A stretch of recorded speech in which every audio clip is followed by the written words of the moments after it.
John Lund as Johnny Dollar. Jim Bates, Johnny. Oh, hiya, Jim. Johnny, when a chief of police gets shot and killed, what would you say is the most likely reason for it? Well, most likely because he's the chief of police. Right. Only I've got a hunch on this one. Like what, Jim? The insured the chief was middle-aged, shot to death with his own gun in his own house. The beneficiary, his wife, is 27. They've been married 8 months. The policy's been in force 7 months. The face value is $50,000. And the wife filed a claim on it only 24 hours after he was killed. Well, fast girl. She didn't waste any time. What do you think, Johnny? Same thing you do. Maybe I'd better look into it.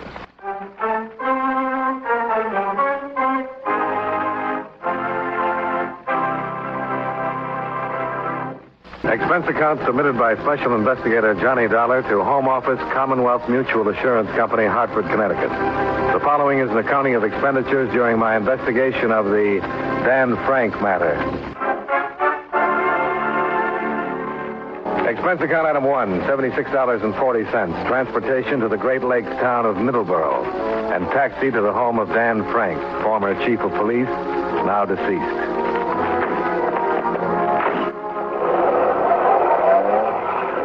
It was a rambling two-story house, well-trimmed hedges, smooth lawn, quiet neighborhood, good place to live. And the last place you'd think of as a setting for murder. I was halfway up the walk when a man came out the front door, down the steps, and then stopped and waited for me, rocking on his heels. A copper. I can tell him a block away. You're a copper, right?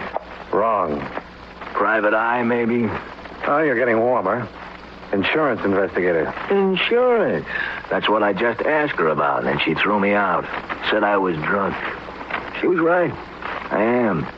Usually am. A little bit. Pete Parker, Daily Herald. Johnny Dollar. Glad to know you. Insurance. He had some or you wouldn't be here. And who gets it? Laura, of course, his ever-loving little wife. Only question left, how much?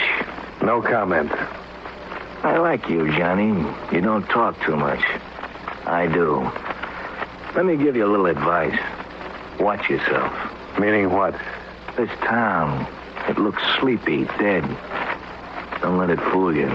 It's wide open. Rackets, everything. A guy could get hurt. What about Dan Frank? Was he in on these rackets? Johnny, the police chief here gets $6,000 a year.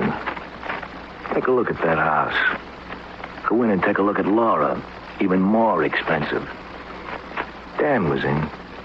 He's out now, though. Be seeing you, Pete. Right, do that. I'm always around Pete Parker, that drunk that works for the Herald. Ask anybody. Well...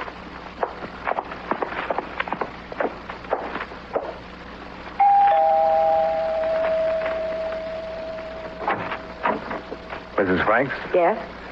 Johnny Dollar is my name. I'm representing the insurance company. Oh, come in, Mr. Dollar. Hardly expected them to pay so promptly. I'm not here to pay you, Mrs. Frank. I'm an investigator.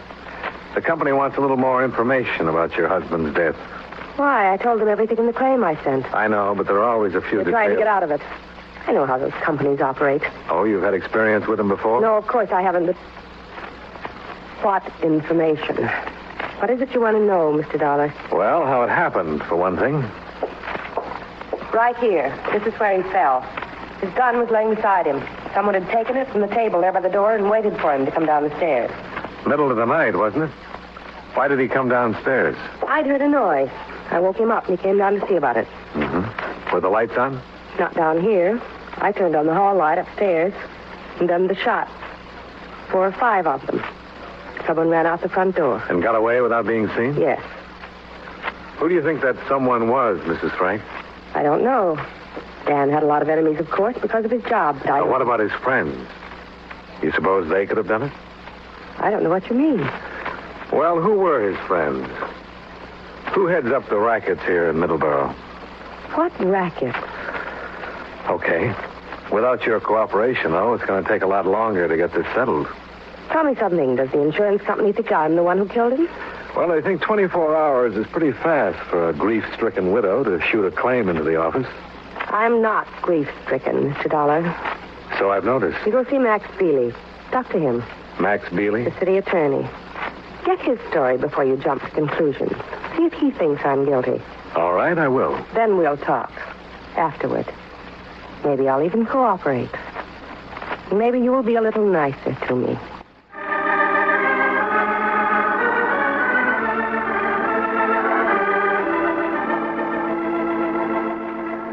Sure, I'll tell you why she sent you to me. So I could tell you she didn't kill him, that she couldn't possibly have killed him. Why not, Mr. Bealey? Late at night, the two of them alone in the house. The chief shot with his own gun. That mysterious prowler story has been used before. Yeah, I know. But you're wrong about one thing. They weren't alone in the house. I was there. Oh?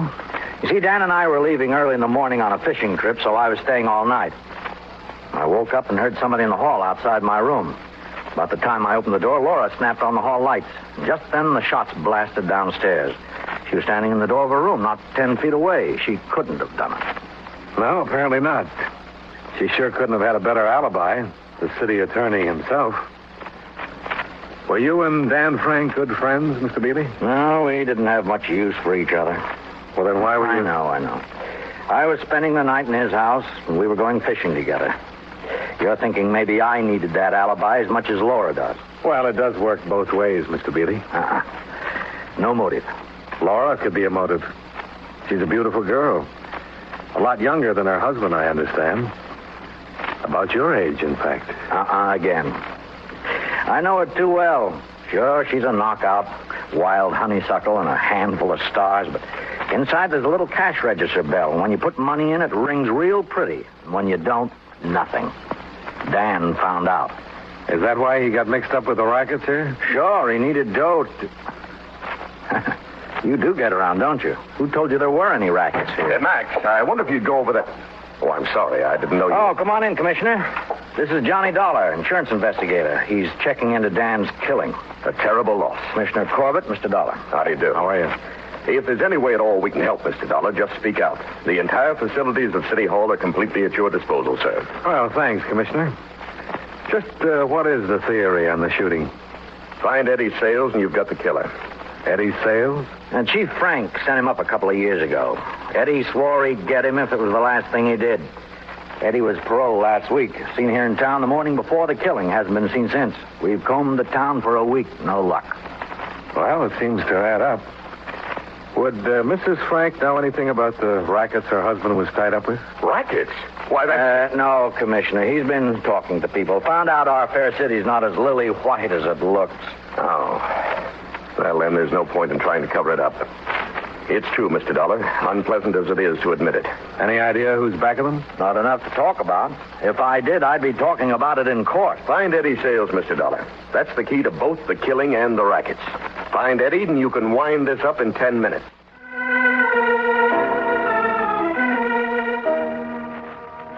Expense account item 2, $1.50. Taxi from City Hall back to my hotel. I kept trying to make sense out of what I'd learned, but got nowhere. Everybody blamed Eddie Sales, the ex-con with a grudge.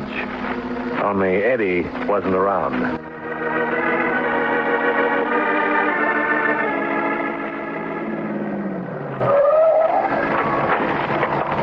Thanks. Well, I still wasn't any closer to an answer when I got out at the hotel. I watched the taxi pull away and then started across the walk toward the entrance. It was Laura Frank, parked at the curb a few yards away. I've been waiting for you, Johnny. Oh, have you? I wanted to talk to you. Why don't you get in? Okay. Did you talk to Max? Yeah. He gives you a pretty strong alibi. I could have told you myself, but should have checked with him anyway. Yeah, I imagine I would have. You're not being any nicer, Johnny. Is that what you wanted to talk about? Maybe. I'm ready to be nicer. Oh? And how about cooperative? That too, Johnny. And tell me why you didn't mention Eddie Sales when I talked to you earlier. Why should I? I don't know that it was Eddie. I suppose it was. Everybody's sure of it. But I don't know it was him. I see. Forget him, Johnny. If the police can't find him when they know the town inside out, it's the Flint shooter. Get down, quick.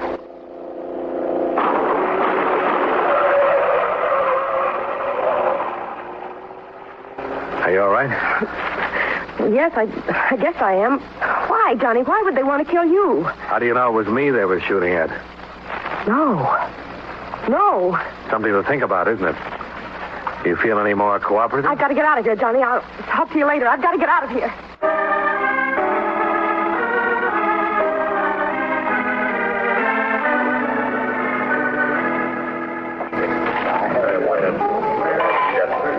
Waiter?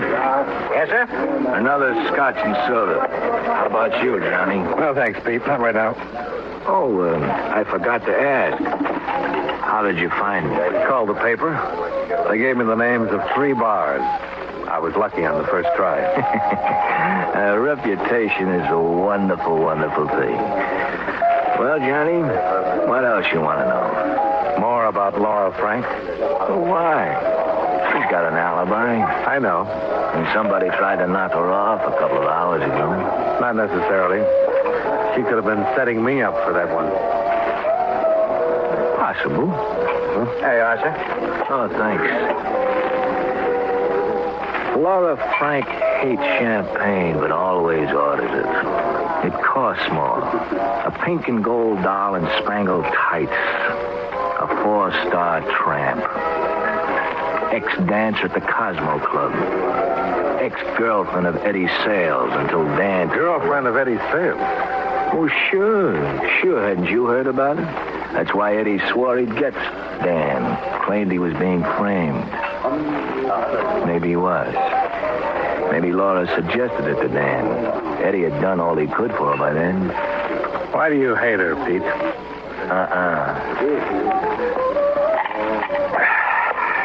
It's quite the contrary, Johnny. I'm in love with her. Always will be. She was my girl before she met Eddie Sales. Oh, waiter. It's a screwy case any way you look at it, Johnny. That gun, for instance. I guess you heard? No. What about it? Well, they found it lying beside Dan's body. His own gun. So, of course, they assumed he shot it out with the killer.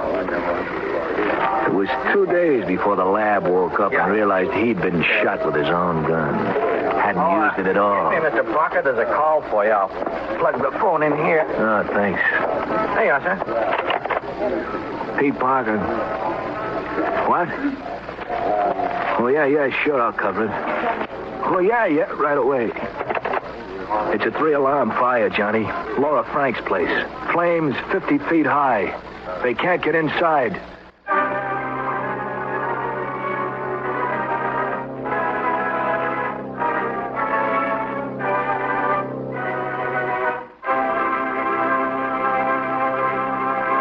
And now, with our star, John Lund, we bring you the second act of Yours Truly, Johnny Dollar.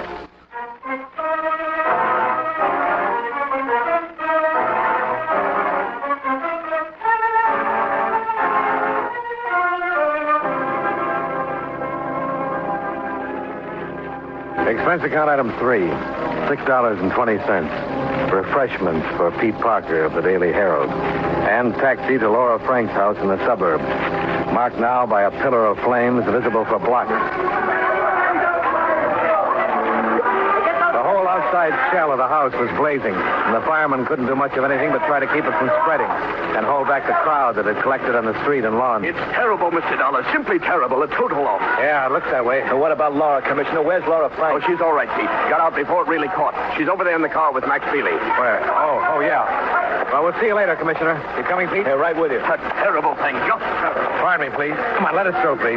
Pardon us, please. Come on. Johnny, you were right.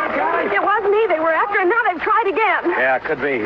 Oh, hiya, Mr. Bealey. Well, another one for you, Mr. Dollar. The house is insured, too. Oh, it was awful. I came home and lay down on the sofa, and I guess I dropped off to sleep. I woke up with flames all around me. I was just lucky to get out. You've always been lucky, Laura. Pete, I can get along without any remarks from you. Sure you can, baby. You're getting along real fine. Too bad the car wasn't in the garage. Then all your assets will be converted to cash.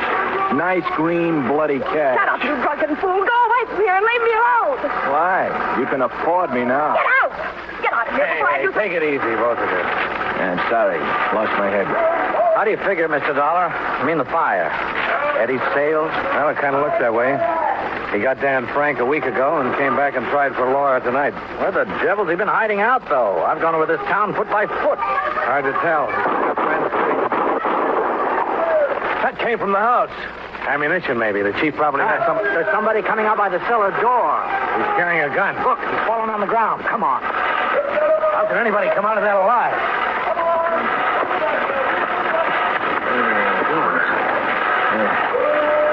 Get him turned over. Come on. Easy now. Good Lord. You know him? It's the boy we've been looking for, Mr. Dollar. Eddie Sales.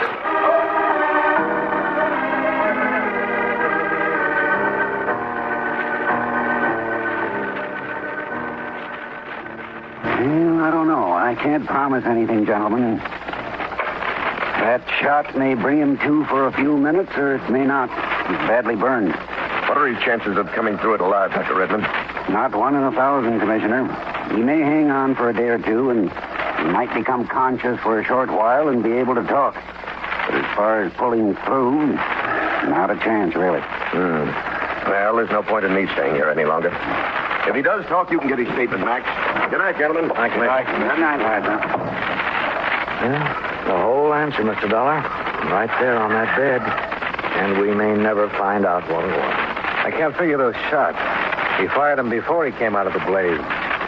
He wasn't trying to shoot anyone, apparently. He couldn't even see anyone, burned the way he was.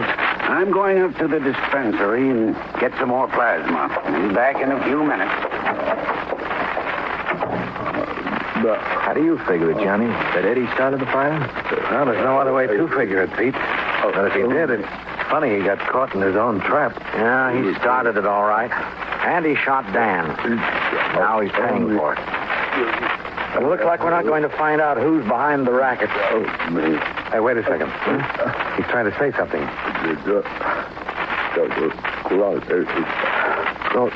Who double-crossed you, Eddie? Hey, Eddie, can you hear me? Well, he still can't make it. That may be as close as he'll ever come. I'll get it. Hello? Oh, yeah, just a second. For you, Mr. Dollar. Oh, thanks. Johnny Dollar. Me, Johnny. Oh? I've got to talk to you right away. All right, talk. Not on the phone, Johnny. I'm across the street from the hospital. It's an all-night lunchroom. Can you come over here? I guess so. Right away? Yeah, right away. So long. Pete. Yeah, Johnny. What is it? That was Laura. She wants me to meet her across the street. Stay here and keep an eye on things, will you, Pete? Sure, go ahead.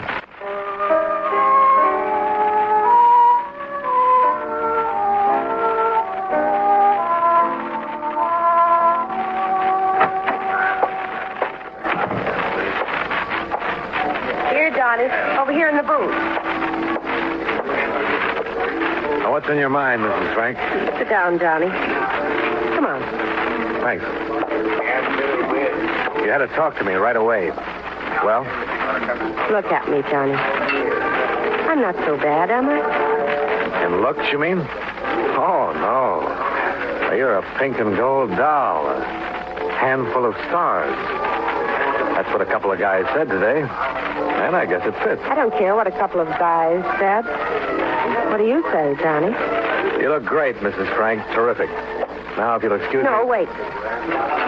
Johnny, I'm in the clear on this. You know that. The night my husband was killed, I've got an alibi nobody could shake, right? Well, I'm convinced that you didn't pull the trigger. Is that what you mean? You could convince the insurance company, too, if you would. We could have this over and settled. Yeah, they'd go pretty much on my report. Why don't you be nice and turn in a real good report? Well, we get some answers first, Mrs. Frank. Straighten out some of the coincidences. Like the fact that you heard the noise and woke up. That you sent Chief Frank downstairs. And you turned on the upstairs light behind him and made a perfect target out of him. Let's hear what Eddie Sales has to say before I file a report. Suppose Eddie dies without talking. Well, in that case, you probably will be in the clear. And now, if you'll excuse Johnny, me... I'll give you $10,000. Make that report. Now. You are anxious, aren't you? I just want to get it settled and out of the way. Pete. Well, Johnny, one of the firemen I know just came by the hospital. They found out why Eddie Sales fired those shots. The cellar door was padlocked on the outside. He shot the lock off to get out. And Eddie didn't set the fire. He was locked in the basement. So he was the one who was supposed to die in it. Right, Mrs. Frank? I don't know what you're talking about. What did you want to see me about, Johnny? See you about. Oh, yeah, you just phoned the hospital and said to come right over here, that you wanted to see me. Come on, Pete. Let's get back over there.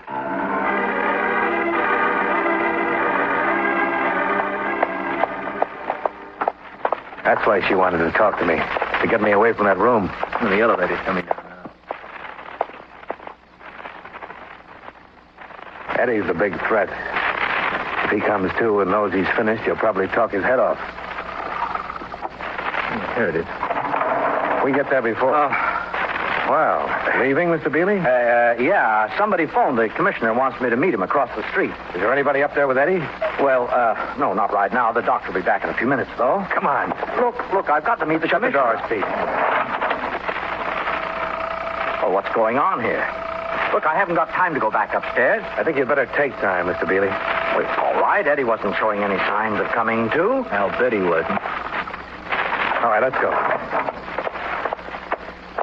Now, look, you mind letting me in on this, Mr. Dollar? Let's go down to that room and take a look at Eddie first.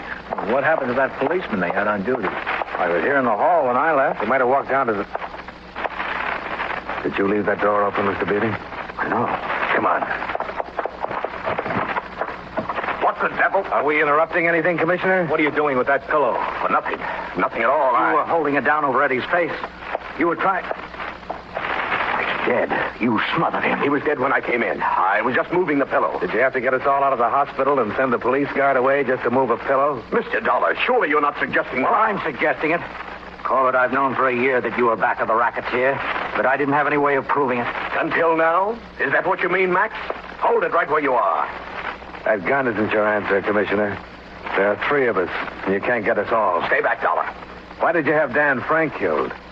He was one of your boys. I can tell you, Mr. Dollar. Dan was going to pull out, spill the whole business, give me names and facts. That was the reason for the fishing trip. Laura must have tipped off Corbett. Eddie Sales was in town and already had a grudge against the chief. It was real convenient. That's right, Max. Real convenient. Then Eddie hid out in the basement of Laura's house until she decided she'd feel safer if he were dead. Until she locked the basement door and burned the house down tonight. Laura was a weak link. That's why we tried to knock her off this afternoon. Come on, you better give me the gun, Corbett. Stay back. You better do as he says, Commissioner. I'm warning you, Dollar. Don't come any closer. Stay where you are, or I'll... Let go of it. Stop it. Let go of it. Watch it. He's making for the window. Hit him off, Pete. You'll never stop me from...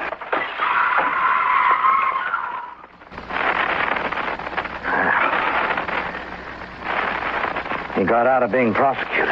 You don't have any defendants left, Max. Laura. Eddie Sales is dead, Commissioner Corbett, and Dan, too. No witnesses and nobody to prosecute. He still has you, Mrs. Frank. Accomplice to murder.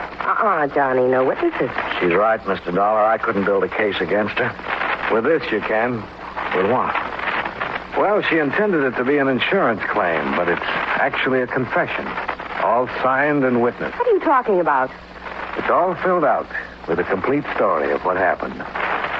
It says, we found my husband's body at the foot of the stairs. He'd been shot and killed with his own gun. Mr. Dollar, I don't quite see what... This claim was in the main office of the insurance company less than 24 hours after Dan Frank was killed.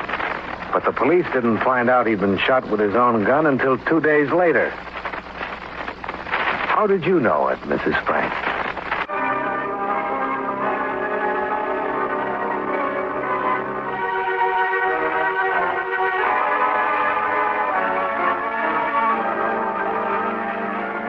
Expense account item 4, $110.80. Hotel, incidentals, and transportation back to Hartford.